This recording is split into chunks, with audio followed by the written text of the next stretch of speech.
Hey hi friends, welcome back to world plus entertainment. நம்ம இன்னைக்கு இந்த ட்ராமாவோட ஃபைனல் எபிசோட் பார்க்க போகிறோம். சீரியஸ்லி இந்த ட்ராமா வந்துட்டு நான் ரொம்பவே மிஸ் பண்ண போகிறேன். அதனால் இந்த ட்ராமா பிடிச்சிருந்தா ஒரே ஒரு லைக் அண்ட் கமெண்ட் மட்டும் மறக்காமல் பண்ணிடுங்க. நம்மளோட இன்ஸ்டாகிராம் அண்ட் வாட்ஸ்அப்பில் வந்துட்டு ஃபாலோ பண்ணிக்காதவங்க ஃபாலோ பண்ணிக்கோங்க. டிஸ்கிரிப்ஷனில் வந்துட்டு லிங்க் இருக்குது. இப்போ வாங்க நம்ம வீடியோக்குள்ளே போயிடலாம். லாஸ்ட் எபிசோடில் இந்த சுஜா வந்துட்டு ஜுனாவை பிடிச்சி குத்தி போட்டிருப்பான்ல, அவன் வந்துட்டு ஒரு ஓரமாக உட்காந்துட்டு இருப்பான். நம்ம ஹானும் வந்துட்டு அந்த வழியாக தான் ஓடிட்டு இருக்கோம். ஜுனாவை வந்துட்டு கண்டுபிடிச்சிரும். என்னாச்சு உனக்கு, ஏதாச்சு அப்படின்னு சொல்லிட்டு அவன் ரொம்பவே வந்துட்டு கதறி அழுக ஆரம்பிச்சிடுவான். அந்த நிலைமையிலையும் அவன் வந்துட்டு சொல்லிட்டு இருப்பான், எதுக்காக நீங்க வந்த, நான் உன்னை வராதுன்னு தானே சொன்னேன் அப்படின்னு சொல்லும்போது அப்படியே வேற டக்குன்னு மயக்கம் போட்டு விழுந்துருவானா. இவ வேற இன்னும் பயந்துருவா. சுத்தி இருக்க ஆட்கள்லாம் பார்த்து ப்ளீஸ் 911க்கு கால் பண்ணுங்க அப்படின்னு சொல்லிட்டு ரொம்பவே அழுதுட்டு அங்கேயே உட்காந்துட்டு இருப்பா. அப்புறமா அந்த சீன் அப்படியே கட் பண்ணிடுவாங்க. இந்த சுஜா வந்துட்டு நம்ம மஷின் வந்து எல்லா பொருளையும் எடுத்துட்டு போகுமா, இந்த மாதிரி போறதுக்கு முன்னாடி உங்ககிட்ட கொஞ்சம் பேசணும், காஃபி சாப்பிடலாமா அப்படின்னு சொல்லும்போது, இல்ல ஆல்ரெடி லேட் ஆயிடுச்சு, நான் வீட்டுக்கு போகணும் அப்படின்னு சொன்னதுமே இந்த சுஜா வந்துட்டு முறைச்சு பேச ஆரம்பிச்சிடுவான். நான் ஒரு வாட்டி தான் உங்ககிட்ட சொல்லுவேன், திரும்ப திரும்பலாம் சொல்லிட்டு இருக்க மாட்டேன், சொல்லும் போதே கேட்டுக்கணும் சரியா அப்படின்னு சொல்லிட்டு ரொம்ப முறைச்சு பேச ஆரம்பிச்சிடுவான். அவரை லைட்டாக பயந்துருவா. கையில் இருக்க டப்பாவெல்லாம் தூக்கி போட்டு இந்த மாதிரி பேசணும்னு சொல்கிறேன்ல அப்படின்ட்டு அவளை பிடிச்சி மிரட்டிட்டு வேற இருப்பானா.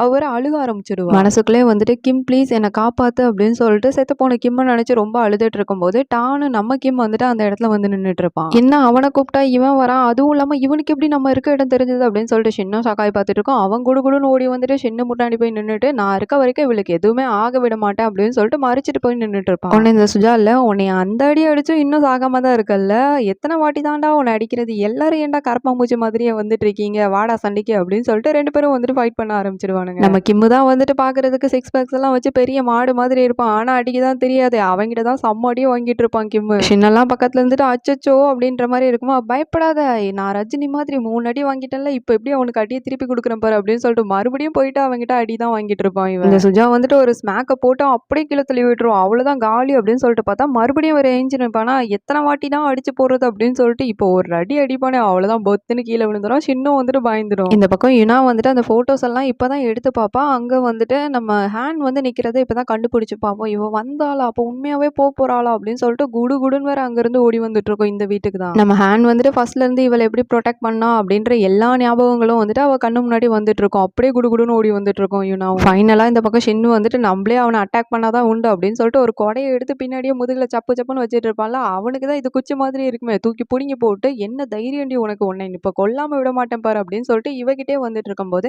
நான் இருக்க வரைக்கும் அது நடக்காது அப்படின்னு சொல்லிட்டு பின்னாடி ஒரு சவுண்ட் கேட்கும். யாருன்னு சொல்லிட்டு பார்த்தா நம்ம ஹேனு தான் வந்திருக்கோம். டேய் சுஜா, உனக்கு இந்த போட்டோ ஃப்ரேம்ல இருக்க அக்கௌண்ட் நம்பர் தானே தேவை, அது என்கிட்ட இருக்க, அவளை விட்டுட்டு இங்கே வா அப்படின்னு சொல்லும்போது அவன் குடுகுடு இங்கே ஓடி வந்துட்டு இருப்பானா. நம்ம ஷின்னும் வந்துட்டு கிம்ம போய் ஏஞ்சி கூட ட்ரை பண்ணிட்டு இருப்பான். நீ ஓகே தானே அப்படின்னு சொல்லும்போது, நான் ஓகே தான் அப்படின்னு சொல்லிட்டு கிம்ம வந்து சிரிச்சுட்டே சொல்லிட்டு இருப்பான். மரியாதையா அந்த போட்டோ ஃப்ரேம் எனக்கு கொடுத்துரு, இல்லைன்னா உன்னை துண்டு துண்டா நசுக்கி போட்டுற வேண்டி அப்படின்னு சொல்லும்போது, இந்த போட்டோ ஃப்ரேம் இருக்கிறதுனால தான்டா இந்த மாதிரி பிரச்சனை வருது, அது தூக்கி போட்டா அப்படின்னு சொல்லிட்டு அவ போட்டுக்கு வேற சைடில் தூக்கி போட்டு அதை உடச்சிடுவா. இந்த சுஜாவும்ல ஐயோ என் பணம் போச்சு அப்படின்னு சொல்லிட்டு அது பின்னாடியே ஓடிட்டு இருப்பான். இருறா உனக்கு இருக்கு அப்படின்னு சொல்லிட்டு இவளோட மொத்த வித்தையும் வந்துட்டு அந்த சுஜாவை போட்டு அடிக்கிறதுல வந்துட்டு காமிச்சிட்டு இருப்பா. முன்னாடிலாம் வந்துட்டு எப்படி அடிச்சாலும் எவன் மேலேயும் அடி விழாதுல, இப்பெல்லாம் வந்துட்டு எப்படி அடிச்சாலுமே வந்துட்டு எல்லார் மேலேயும் அடி விழுந்துட்டு இருக்கும். அவ்வளவுதான் தூக்கி பறக்கெல்லாம் போட்டு விட்டுட்டு இருப்பா. ஸ்மேக் எல்லாம் வேற போட்டு, எதுக்குடா உனக்கு அந்த பணம், ஏன்டா இந்த மாதிரி ஹேனை கொன்னு அப்படின்னு சொல்லிட்டு எல்லா கேள்வியும் கேட்கும்போது அதுக்கு அந்த சுஜா வந்துட்டு சொல்லுவான், வந்துட்டு ஹேண்ட் லைஃப்ல பூந்தன்னு சொல்லிட்டு நீ நினைக்கிறியா, அவன் தான் என்னோட லைஃப்ல வந்து எல்லா விஷயங்களையும் பிடிங்கிட்டான். அப்ப எனக்கு கோவம் வருமா வராதா, இந்த காசு கூட என்கிட்ட வந்து சேர வேண்டியது அவன்கிட்ட போயிடுச்சு, அப்புறம் எப்படி நான் சும்மா இருப்பேன் அப்படின்னு சொல்லிட்டு ரொம்பவே கத்திட்டு இருப்பான் அவன். இந்த காசுக்கு தானே நாக்கத்தவங்க போட்டு அலையிற, அது உங்ககிட்ட இருக்க தேவையில்ல அவன்கிட்ட இருக்க தேவையில்ல அப்படின்னு சொல்லிட்டு அந்த போட்டோ இருக்கும்ல, அந்த ஸ்விஸ் பேங்க் அக்கௌண்ட் நம்பர் எழுதியிருக்கும்ல, அதை வந்துட்டு எரிச்சு விட்டுருவா. அவனால தாங்கிக்கவே முடியாது. என்னடி பண்ணியிருக்க அப்படின்னு சொல்லிட்டு பயங்கரமா கொந்தளிச்சுட்டே ஓடி வந்துட்டு இருப்பானே. ஒரு ஆவேசத்துல அவளை பிடிச்சி தள்ளுறேன்னு சொல்லிட்டு ரெண்டு பேருமே வந்துட்டு மாடி மேல இருந்து பொத்தின் கீழே விழுந்துட்டு இருப்பாங்க. இதை பார்த்த கிம்முக்கெல்லாம் ஹார்ட் அட்டாக்கே வந்துடும். டே மச்சான் அப்படின்னு சொல்லிட்டு குடுகுடுன்னு ஓடி வந்துட்டு இருக்கும்போது இவ வந்து ஒரு திண்டை பிடிச்சி தொங்கிட்டு இருப்பாளா, அதனால இவளை வந்துட்டு நம்ம கிம் பிடிச்சப்பா. சின்னெல்லாம் வந்துட்டு பக்கத்துல இருந்து அச்சச்சோ அம்மாமா அப்படின்னு சொல்லிட்டு ரியாக்ஷன் ஒத்தையில தான் கொடுத்துட்டு இருக்கோம். அட கொஞ்சம் ஹெல்ப் பண்ணலாம்ல, பேக்கு மாதிரி நின்று அப்படியே ஷாக்லேயே வேற பார்த்துட்டு இருக்கோம். கீழே தொங்குற சுஜாலாம் வந்துட்டு என்னை எப்படியாவது காப்பாத்தி விட்டுருங்கடா அப்படின்னு சொல்லிட்டு கதறி கதறி குழந்தை மாதிரி அழ ஆரம்பிச்சிடுவானா. நீ பண்ணதுக்கெல்லாம் வந்துட்டு ஒரு முடிவு வேணும்ல, அதுக்காக நீ செத்து தாண்டா ஆகணும் அப்படின்னு சொல்லிட்டு ஹேனும் வந்து சொல்லிட்டு இருப்பா. மேல இருக்க கிம்ம பார்த்து, நீ போற வரைக்கும் என்னோட தங்கச்சி நல்லா பார்த்துப்பேன்னு சொல்லிட்டு நம்புறேன், கண்டிப்பா நீ பார்த்துப்பேன் எனக்கு தெரியும் அப்படின்னு சொல்லிட்டு டைலாக்லாம் வந்துட்டு பேச ஆரம்பிச்சிடுவா. நம்ம சின்ன பார்த்து, ஹே அழுமூஞ்சியே உன்னை நான் ரொம்ப மிஸ் பண்றேன் அப்படின்னு சொல்லிட்டு அழுதுட்டே இருக்கும். நம்ம கிம்மெல்லாம் வந்துட்டு ஒரு ஆவேசத்துல வந்துட்டு ஹேன் அப்படின்னு சொல்லிட்டு உண்மையான பேரை சொல்லிட்டு இருப்பாளா. சின்ன அதுலேயே வந்துட்டு ஷாக்காய் நின்று பார்த்துட்டு இருக்கோம், என்னடா பேசிக்கிட்டு இருக்கீங்க அப்படின்னு சொல்லிட்டு. நம்ம ஹேனும் வந்துட்டு யுனாவும் சின்னும் வந்து நம்ம நினைச்ச மாதிரி ஹாப்பியா இருப்பாங்க அப்படின்னு சொல்லிட்டு நம்புறேன் அப்படின்னு சொல்லிட்டு நம்ம கிம்மோட கையை வந்துட்டு அப்படியே விட்டுருவா. அவ்வளவுதான் பொத்துன்னு கீழே விழுந்து சுஜா மண்டெல்லாம் வந்துட்டு தெரிச்சு போயிடும். கீழே பார்க்கும்போது கீழே விழுந்து கடந்து சுஜா தான் ரத்த வெள்ளத்துல கடந்துட்டு இருப்பான். எங்கடா ஹேனை காணோம் அப்படின்னு சொல்லிட்டு கிம்முக்கு ஒரு பக்கம் ஷாக்கு, இந்த பக்கம் ஷின்னுக்குலாம் வந்துட்டு அப்படியே ஷாக்லேருந்து மீளவே இல்ல. இங்க என்னடா நடக்குது அப்படின்னு சொல்லிட்டு முட்டைக்கண்ண உருட்டி உருட்டி வேற அது பார்த்துட்டு இருக்கோம். இந்த எல்லா சம்பவங்களும் முடிஞ்சதுக்கு அப்புறம் தான் நம்ம யுனா வந்துட்டு இந்த வீட்டுக்கு வந்து சேரும். என்னடா எவனையும் காணோம் அப்படின்னு சொல்லிட்டு அது பார்த்துட்டு இருக்கும்போது பின்னாடி இருந்து நம்ம ஹேன் வந்துட்டு யுனா பேரை கூப்பிட்டுட்டு இருக்கோம். என்னை விட்டுட்டு நீ போகலான்னு சொல்லிட்டு முடிவு பண்ணிட்டல அப்படின்னு சொல்லிட்டு யுனா கேட்கும்போது, இந்த வாட்டி உங்ககிட்ட சொல்லிட்டு தான் போக போறேன் அப்படின்னு சொல்லிட்டு கிட்ட வந்துட்டா அவ வந்து கிஸ் பண்ற மாதிரி வேற வந்துட்டு இருப்பா.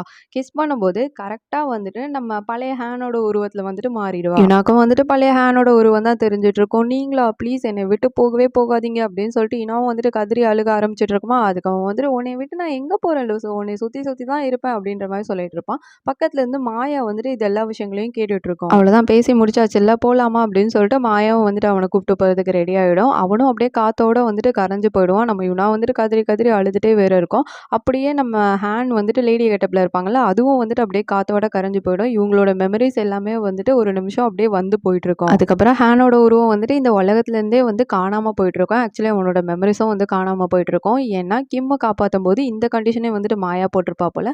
அதனால உலகத்துல இருந்தே வந்துட்டு அவன் எரேஸ் ஆக ஆரம்பிச்சிடுவான். இவ்வளவு நேரம் அழுதுட்டு இருந்த நம்ம யுனாவோட கண்ணீர் கூட அப்படியே ரிவர்ஸ்ல போயிட்டு அவளோட கண்ணில் போய் ஸ்டோர் ஆயிடும். அவளுக்கு ஒண்ணுமே புரியாது. இப்ப நம்ம எதுக்காக இங்க வந்தோம், ஏன் இந்த மாதிரி ஒரு மாதிரி கில்ட்டா ஃபீல் ஆகுது, ஏன் மனசு வந்துட்டு ரொம்ப கனமா இருக்கு அப்படின்னு சொல்லிட்டு ஒரு மாதிரி ஃபீல் பண்ணிட்டே வராங்க நின்றுட்டு இருக்கோம். அடுத்து நம்ம ஷென் தூங்கும் போது அவளோட மெமரிஸ்ல இருந்தும் வந்து எல்லா விஷயங்களையும் வந்து காணாம போயிடும். நம்ம கிம் கிட்ட வந்து மாயா இது எல்லா விஷயங்களையும் வந்து சொல்லிட்டு இருப்பா. அப்ப இந்த உலகத்திலே வந்துட்டு ஹேனோட மெமரிஸை ஞாபகம் வச்சிருக்கிறது நான் மட்டும்தான் இல்ல அப்படின்ற மாதிரி பேசிட்டு இருப்பாங்க. அதுக்கப்புறம் நம்ம ஷின்னும் ஹேனும் வந்துட்டு சின்ன வயசுல போட்டோ எடுத்திருப்பாங்களா, அந்த போட்டோல இருந்து கூட நம்ம ஹேன் வந்து காணாம போயிடுவான். ஒரு காருக்கு முன்னாடி இருந்தா போட்டோ எடுத்திருப்பாங்க. ஸோ இப்போ அந்த காரை ஓட்டிட்டு இருக்கிறது யாரு அப்படின்னு சொல்லிட்டு பார்த்தா நம்ம கிம்மு தான் ஓட்டிட்டு இருந்திருப்பான். அப்பவே சார் வந்துட்டு ஷின்னுக்கு ரூட் விட்டுட்டு தான் இருந்திருப்பாங்க. ஸோ அந்த விஷயங்களை தான் காட்டுவாங்க. இப்போ ஷின் வந்துட்டு சடனா ஏஞ்சிக்குமா, உடனே கிம்மெல்லாம் பயந்துருவான். என்னாச்சு ஏதாச்சு அப்படின்னு சொல்லும்போது இல்ல ஒண்ணுமே கிடையாது அப்படின்ற மாதிரி ஷின் வேற சிரிச்சிட்டு இருக்கும். அவ கொஞ்சம் நார்மலா இருந்தோடனே தான் இவனுக்கு கொஞ்சம் ரிலாக்ஸ்டாவே இருக்கும். அதுக்கப்புறம் நம்ம சோயா கிட்ட போய் பேசுறதுக்காக போயிட்டு இருப்பான். அவளுக்காக சில கிஃப்ட்ஸ் எல்லாம் வந்து கொடுத்துட்டு இருப்பான். நீ ஃபர்ஸ்ட் இந்த இன்னர் வேர் தான் போடணும் பெரிய பொண்ணு ஆயிட்டதுக்கு அப்புறம் அப்படிலாம் வேற சொல்லிட்டு இருப்பான். சோயாலாம் வந்துட்டு ஆட்டே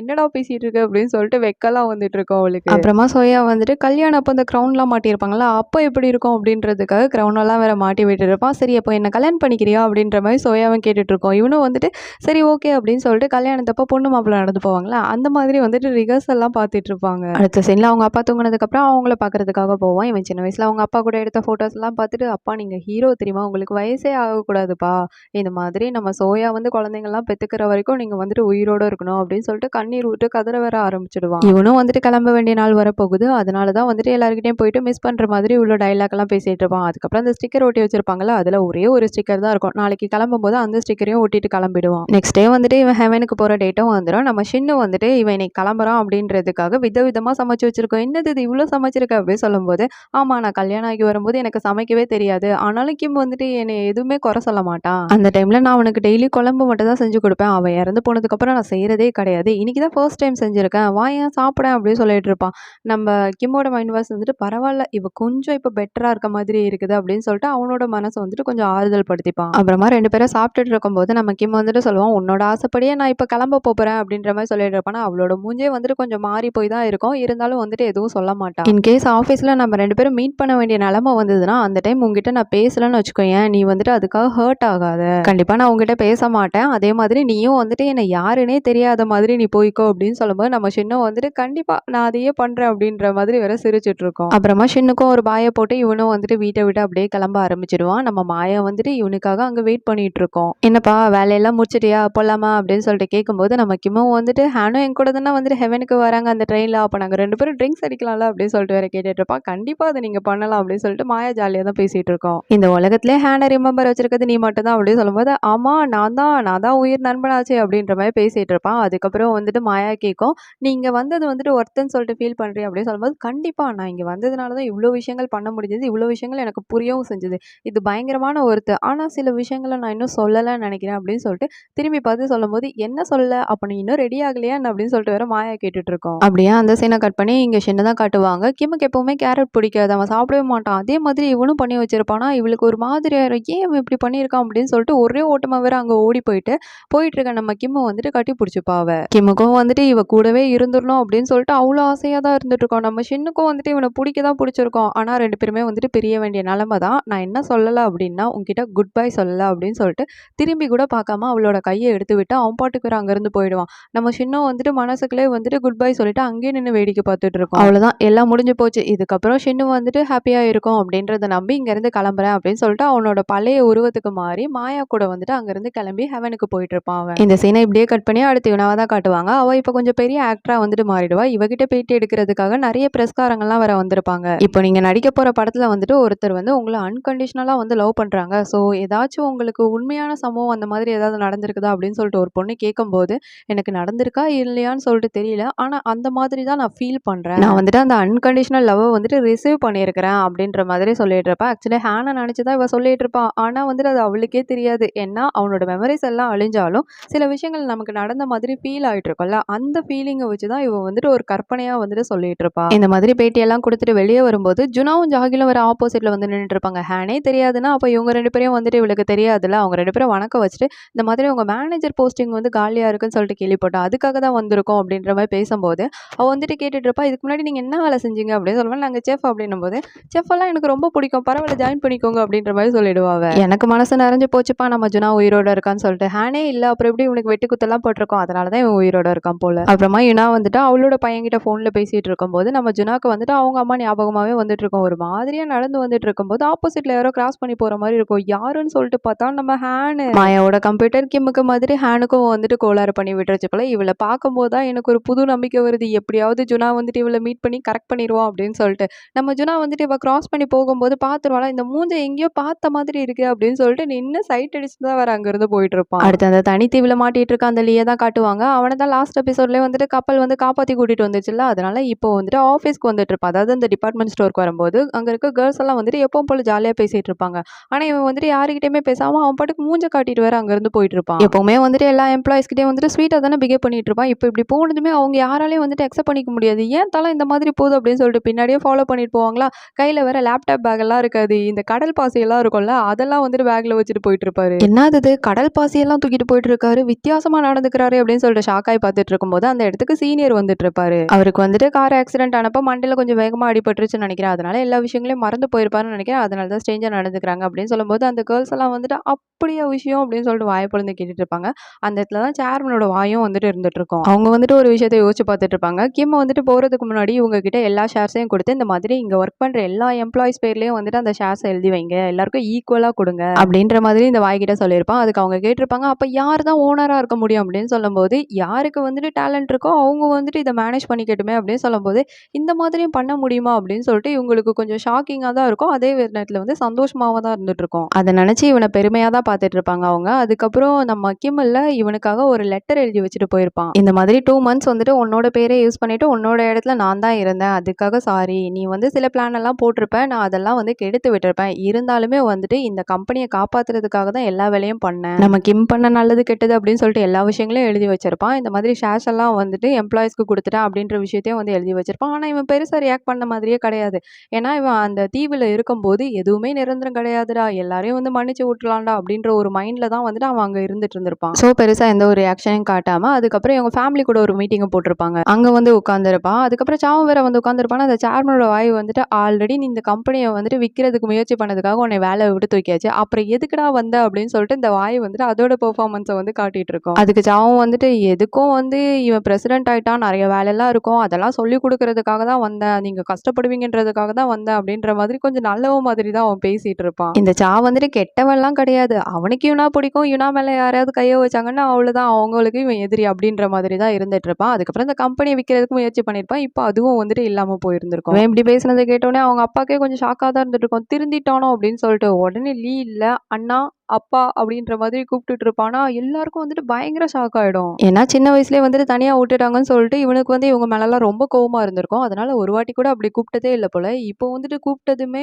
இந்த சாக்கும் சரி சேர்மனுக்கும் சரி ரொம்ப வந்துட்டு அப்படியே ஆச்சரியமா இருந்துட்டு இருக்கும். அந்த வாயும் வந்துட்டுல இவனா கூப்பிடுறான் அப்படின்னு சொல்லிட்டு ஆச்சரியப்பட்டு பார்த்துட்டு இருப்பாங்க. இந்த சேர்மனுக்குலாம் என்ன சொல்றதுன்னே தெரியல. வாயோட மூஞ்சே பார்த்துட்டு இருப்பாரா, ஐயப்பா போதும்பா, இது உங்க குடும்ப பிரச்சனை, நீங்களே வந்து பேசி தீர்த்துக்கோங்க, இதுக்கப்புறம் வந்துட்டு உங்க வாயா என்னால நடிக்கவே முடியாது, நான் போறேன் இங்க இருந்து, பேசி தொலைங்க அப்படின்னு சொல்லிட்டு அவங்க பாட்டுக்கு அங்கேருந்து போயிடுவாங்க. இவங்க 3 பேருக்கும் என்ன பேசுறதுனே தெரியாமல் அன்கம்ஃபர்டபுளாக மூஞ்ச மாறி மாறி பார்த்துட்டு இருப்பாங்க. எப்படியோ இவங்க எல்லாரும் வந்துட்டு ஒன்று சேர்ந்துடுவாங்க கடைசியில். அப்புறமா சா வந்துட்டு யுனா பார்க்கறதுக்காக வந்திருப்பான். இவங்க 2 பேரும் வந்து கொஞ்சம் பிரிஞ்சு தான் இருப்பாங்க. ஹேனோட விஷயத்துக்காக இல்லை, யுனாக்கு வந்துட்டு சில விஷயங்கள் அவன் பண்ணியிருப்பான். அதனால யுனா வந்துட்டு கொஞ்சம் பிரிஞ்சு இருக்கும். என்னப்பா சா என்னையெல்லாம் பார்க்க வந்திருக்க அப்படின்னு சொல்லும்போது, இப்போதான் நான் வெட்டி ஆஃபீஸர் ஆயிட்டனே, அதனால வந்துட்டு என் பையனுக்காக உன் கூட சாப்பிட வரலாம்னு நினச்சி வந்தேன் அப்படின்னு சொல்லிட்டு சாக்கு சொல்லிட்டு இவளை பார்க்கறதுக்காக தான் அவன் வந்திருப்பான். நம்ம யுனா வந்துட்டு சொல்லிட்டு இருக்கோம், என்ன ஒரு அதிசயம் உன் வாயிலிருந்து இப்படிலாம் வருது அப்படின்ற மாதிரி. இவன் உடனே சமாளிக்கிறதுக்காக யங்சன் ரொம்ப நேரம் போய் விளையாடக்கூடாது சரியா, சீக்கிரம் வாங்க நம்ம சாப்பிட போவோம் அப்படின்ற மாதிரி வர கூப்பிட்டுட்டு இருப்பான். எப்படியோ ஒன்று இவங்க 2 பேரும் ஒன்று சேர்ந்துருவாங்க. அடுத்து நம்ம மின்ன தான் காட்டுவாங்க. அவன் வந்துட்டு சோயாவை பார்க்கறதுக்காக அவளோட ஸ்கூலுக்கே வந்திருப்பான். அவங்க அப்பா வந்துட்டு எவ்வளோ நல்லவங்க தெரியுமா, அவங்கள எனக்கு எவ்வளோ பிடிக்கும் தெரியுமா, நான் சில விஷயங்கள் வந்து புரிஞ்சுக்காமே இருந்திருக்கிறேன்,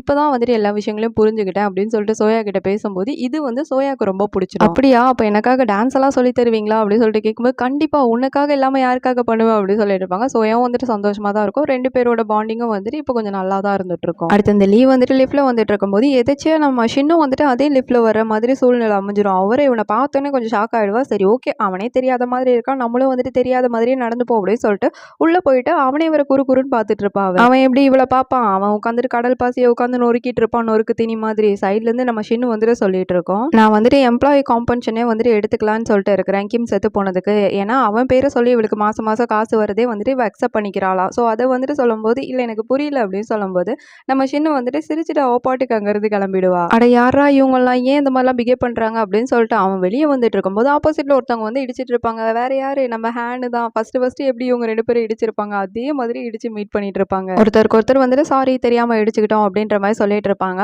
அதுக்கப்புறம் நம்ம ஹேன் வந்துட்டு அதாவது இப்போ இருக்க அந்த புது பொண்ணு வந்துட்டு சொல்லிட்டு இருக்கோம், உங்களை எங்கேயோ பார்த்த மாதிரி இருக்கு அப்படின்னு சொல்லும்போது இந்த லீவ் வந்துட்டு இல்லையே நான் பார்க்கலையே அப்படின்ற மாதிரி சொல்லிட்டு இருப்பானா. அதுக்கப்புறம் அவனுக்கு சிரிப்பு வந்துடும். அவன் சிரிச்சது இவளுக்கு காண்டாயிடும். ஏன்னா சில பேர் வந்துட்டு ஃப்ளர்ட் பண்ணும்போது என்ன பேசுறதுன்னு தெரியாம இந்த மாதிரி தான் உங்களை எங்கேயோ பார்த்த மாதிரி இருக்கு அப்படின்னு சொல்லிட்டு ஸ்டார்ட் பண்ணுவாங்க. அந்த மாதிரி நம்ம ஸ்டார்ட் பண்றோம் இவன் நினைச்சிட்டானோ அப்படின்னு சொல்லிட்டு அவன் வந்து கான்ல அங்க இருந்து போயிட்டு இருப்பா. ஆனா 2 பேருமே கொஞ்சம் தூரம் தள்ளி போயிட்டதுக்கு அப்புறம் ஒருத்தருக்கு ஒருத்தர் திரும்பி பார்த்து ஒரு மாதிரி சிரிச்சிட்டு தான் இருப்பாங்க. எங்கேயோ பார்த்த மாதிரி தான் இருக்குது அப்படின்னு சொல்லிட்டு மேபி இவங்க 2 பேருக்குள்ள மறுபடியும் வந்துட்டு ஃப்ரெண்ட்ஷிப் வந்து ஸ்டார்ட் ஆகலாம். இப்படிதான் வந்துட்டு ஒருத்தங்களையே காட்டிய வந்துட்டு அவங்களோட நிலைமை இப்படிதான் அப்படின்னு சொல்லிட்டு இந்த சீரிஸ் வந்து முடியுது. ஆனா என் கிரெடிட்ஸ்ல வந்துட்டு ஒரு சீன் வைக்கிறாங்க. சின்ன வயசுல இருக்க ஷின்னும் ஹேனும் வந்துட்டு ஒரு போட்டோல இருப்பாங்கல்ல, அந்த போட்டோவை எடுத்ததே தாத்தாவா தான் இருந்துட்டு இருக்கோம். தாத்தா வந்துட்டு அங்க இருக்க கிம்ம வந்துட்டு அடிச்சு கூப்பிட்டு போறதுக்காக வந்திருப்பாங்க. அப்போ வந்துட்டு இவங்க 2 பேரும் அவங்கள போட்டோ எடுக்க சொல்லி கேட்டிருந்திருப்பாங்க. இவன் வந்துட்டு இவங்களுக்கு பின்னாடி இருக்க கார்ல தானே கார் ஓட்ட ட்ரை பண்ணிட்டு இருப்பான். அவன் காதை பிடிச்சி திரும்பி ஸ்கூலுக்கு போகாம இங்க என்னடா பண்ணிட்டு இருக்க அப்படின்னு சொல்லும்போது சும்மா தான் ஓட்ட வந்தேன் அப்படின்னு சொல்லிட்டு அங்க இருக்க சின்ன பார்த்து வேற அவன் கண்ணை அடிச்சிட்டு இருப்பான். அவ்வளவுதான். அதுக்கப்புறம் தாத்தா வந்துட்டு அவன் மண்டையிலே 2 போடு போட்டு அந்த பக்கம் கூட்டிட்டு போயிடுவாங்க. நம்ம ஹேனு வந்துட்டு ஷின்னை வந்து இந்த பக்கம் கூட்டிட்டு போயிட்டு இருப்பாங்க. இதோட இந்த சீரீஸே வந்துட்டு முடியுது இந்த இடத்துல. இந்த சீரீஸே வந்துட்டு உங்க எல்லாருக்கும் ரொம்ப பிடிச்சிருக்கும் நம்புறேன். அப்படி பிடிச்சிருந்தனா ஒரே ஒரு லைக் அண்ட் கமெண்ட் வந்துட்டு பண்ண மறக்காதீங்க. உங்களுக்கு இந்த சீரீஸ்ல எந்த கேரக்டர் ரொம்ப பிடிச்சதுன்னு சொல்லிட்டு கமெண்ட் பாக்ஸ்ல மென்ஷன் பண்ணி விடுங்க. எனக்கு வந்துட்டு ஷின்னு, ஹேனு, ஜுனா அவங்க எல்லாரையும் வந்துட்டு ரொம்ப பிடிச்சிருந்தது. கிம் அண்ட் ஹேன் காமெடிலாம் ரொம்ப வேற லெவல்லே இருந்தது. அதெல்லாம் நான் ரொம்ப என்ஜாய் பண்ணேன். இதுக்கப்புறம் வந்துட்டு ஒரு நல்ல தரமான ஒரு சீரீஸ்ல வந்துட்டு நெக்ஸ்ட் நம்ம மீட் பண்ணலாம். அது வரைக்கும் பை பை ஃப்ரெண்ட்ஸ்.